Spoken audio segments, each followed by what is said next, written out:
Action. Bollywood తర్వాత ఇండియాలో ఎక్కువ సినిమాలు తీసే ఇండస్ట్రీ టాలీవుడ్. అలాగే ఆర్టిస్టులకు ఎక్కువ రెమ్యూనరేషన్ ఇచ్చే ఇండస్ట్రీ కూడా టాలీవుడే. ఈ ఇండస్ట్రీలో ఎవరైనా కొత్త ఫార్ములాతో సినిమా తీసి సక్సెస్ సాధిస్తే మిగిలిన వారు కూడా అదే ఫార్ములా ఫాలో అవుతుంటారు. అయితే ఒక్కొక్కసారి ఇలాంటి ఫార్ములాలు కూడా సక్సెస్ ను అందివ్వలేదు. ఇక అసలు విషయానికి వస్తే ప్రస్తుతం సీక్వెల్స్ ట్రెండ్ నడుస్తోంది. ఒక సినిమా సక్సెస్ అయితే దానికి కొనసాగింపుగా సీక్వెల్స్ తీస్తున్నారు. కొంతమంది సీక్వెల్ కి తగ్గట్టుగానే కథను ముందుగానే రెడీ చేస్తుంటే మరికొందరు సినిమా సక్సెస్ ని బట్టి సీక్వెల్ ప్లాన్ చేస్తున్నారు. అయితే సీక్వెల్ అనేవి టాలీవుడ్ కి అంతగా కలిసి రాలేదని చెప్పాలి. పార్ట్ 1 లో చూపించిన శ్రద్ధ పార్ట్ 2 లో చూపించలేకపోవడమా, లేక సీక్వెల్ అనగానే ప్రేక్షకాభిమానులు ఏర్పడిన అంచనాలను అందుకోలేకపోవడమో కారణం తెలియదు. కానీ టాలీవుడ్ లో సీక్వెల్ సక్సెస్ కాలేదు.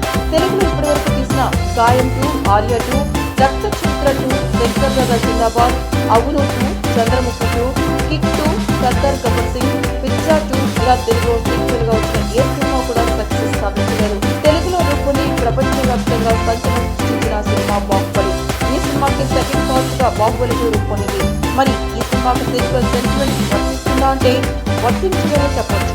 ఎందుకంటే ఈ సెంటిమెంట్ గురించి బాగా తెలుసు కాబట్టి రాజమౌళి బాహుబలి 2 గా చూపించాల్సిన కథను బాహుబలి 1 గా, బాహుబలి 1 గా చూపించాల్సిన కథను బాహుబలి 2 గా చూపించారు. అంటే బాహుబలి 2 బాహుబలి సీక్వెల్ కాదు, ప్రీక్వెల్. రాజమౌళి బాగా తెలుగుగా ప్లాన్ చేశారు కదా.